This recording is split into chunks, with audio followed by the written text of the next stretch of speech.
caso Lutero, um padre católico conhecido pelo apelido de Lutero, ganha repercussão mundial após declarações explosivas sobre as crenças da Igreja Católica.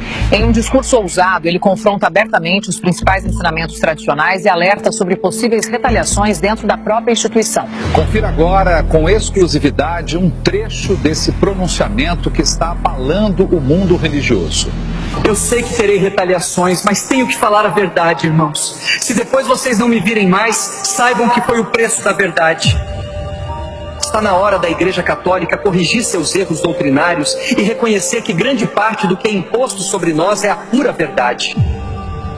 Dizemos, como defesa, que não praticamos a idolatria, apenas veneramos imagens, mas essa não é a verdade. Nos curvamos e falamos com estátuas e imagens, sim. Ensinamos a mediação através dos santos apóstolos e santos canonizados, quando a Bíblia nos diz que só há um mediador entre Deus e os homens, Jesus. Leiam 1 Timóteo 2, versículo 5. Nosso maior erro é não orientar vocês a lerem e estudarem as Escrituras. Não existem pessoas no céu, e sim no paraíso, lugar de espera, e não há comunicação entre nós e quem está lá. Como eles poderão nos ouvir? Leiam Lucas 16, do versículo 19 ao 31. O próprio Senhor Jesus nos fala sobre o que acontece com os que morrem e onde estão.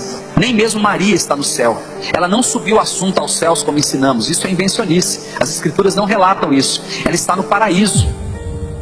O Evangelho de São João, capítulo 3, versículo 13, afirma que ninguém subiu ao céu, a não ser o que desceu, que foi o Senhor Jesus Cristo. Maria não pode rogar por nós, nem agora, nem na hora de nossa morte. Primeiro, que a onisciência é um atributo de Deus. Ela não poderia nem sequer ouvir as orações. Irmãos, Maria é bem-aventurada por ter sido o canal que trouxe o Salvador ao mundo, mas isso não faz dela uma deusa. Ela é mãe da parte humana de Jesus. Jesus já era o Filho de Deus antes da fundação do mundo. Leiam Colossenses 1, 17. Maria se iguala aos demais homens e mulheres de Deus. A idolatria consiste no ato de adorar ídolos, sejam imagens, pessoas ou coisas, como se fossem divindades, crendo que têm poderes. Quando as pessoas se ajoelham em frente a uma imagem e conversam com ela, fazendo votos e pedindo milagres, isso é idolatria pura. Não farás para ti imagem esculpida, nem figura alguma do que há no céu, nem do que há na terra, nem do que há nas águas. Não te inclinarás a elas, nem as servirás. Esta passagem está no livro de Êxodo, capítulo 20, versículo 4 e 5. Nós defendemos fazer imagem dos santos porque Deus mandou fazer a serpente e os querubins, mas Ele não mandou ficar de joelhos e pedir algo à imagem. Não somente isso, a serpente e o querubim foram liberados por Deus para um propósito, mas onde está escrito que Ele mandou fazer imagens de santos? Leiam Atos 10, 26, onde Pedro diz a Cornélio: não se prostre, que eu também sou homem, e explicou que ele não era uma divindade. Em Apocalipse 22, do versículo 8 ao 9, João se prostra diante de um anjo para adorá-lo, e o anjo recusa a adoração e diz para adorar a Deus. Onde está escrito na Bíblia que alguém que morre pode ouvir orações e fazer milagres? Está na hora de acordar, irmãos.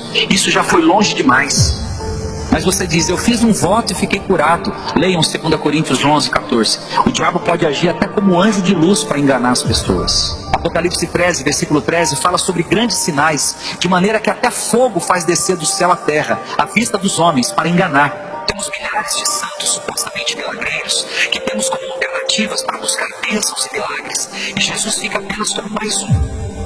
Hoje eu entendo que o objetivo do pai da mentira, que é o diabo, é colocar coisas e pessoas no lugar de Jesus, para que ele seja completamente substituído. Hoje cada cidade tem um padroeiro, e padroeiro significa protetor. Onde está na Bíblia que pessoas que morreram podem proteger ninguém, gente? Temos um santo para cada problema, de santo oculista a santo casamenteiro. Para tudo tem um santo. Que diferença há das religiões pagãs que tinham vários deuses, como o Egito? Aí vem o mais absurdo: colocamos Maria como advogada, medianeira e mãe de Deus. Isso é heresia e blasfêmia, irmãos. Leiam a Bíblia.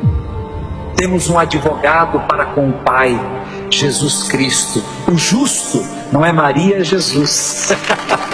Você pode confirmar isto na primeira epístola de João, capítulo 2, versículo 1.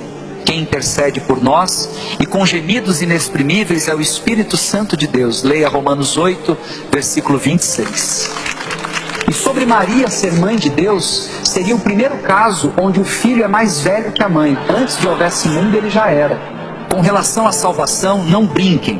Só Cristo é o caminho, a verdade e a vida. Leiam João 14, versículo 6. Outra coisa muito importante, não existe uma segunda chance. Depois da morte, segue-se o juízo. Leiam Hebreus 9, 27 e 28. Não existe purgatório segundo as Sagradas Escrituras. Morreu, você vai para o Hades ou para o paraíso. Nossa reza não ajuda em nada de quem morreu. Rezas ou orações devem ser pelos vivos. Leiam Efésios 6, 18. Não é bíblico orar por mortos ou se dirigir em oração a outro que não seja o Pai, o Filho ou o Espírito Santo. Da mesma forma, acender velas ou fazer preces e missas para quem morreu não vai mudar nada no julgamento de Deus. Ore pelos vivos. O batismo de crianças que não têm consciência de fé e arrependimento é um erro também. O batismo sempre foi para conversão e arrependimento de pecados. Além disso, o batismo deve ser por imersão e não por aspersão, conforme está escrito em Romanos 6, versículo 4. É sepultado na água e ressurge. Segundo as Escrituras e o exemplo de Jesus, as crianças devem ser apresentadas a Deus. E quando tiverem idade para entender e crer, poderão ser batizadas. Possivelmente serei excomungado e tentarão impedir que essa verdade se propague. Não acreditem em mim, mas sim nas Sagradas Escrituras. Pesquisem, meditem profundamente. As Escrituras são um instrumento da verdade cristã. Ou acreditamos em sua totalidade, ou nossa fé é vã. E conhecereis a verdade vos libertará. E se, pois o Filho vos libertar, verdadeiramente serás livre. João 8, 32 e 36. Se você quer ver mais sobre o caso Lutero, deixe nos comentários "Eu quero a parte 2". Curta, salve esse vídeo, compartilhe com outras pessoas e nos siga para mais.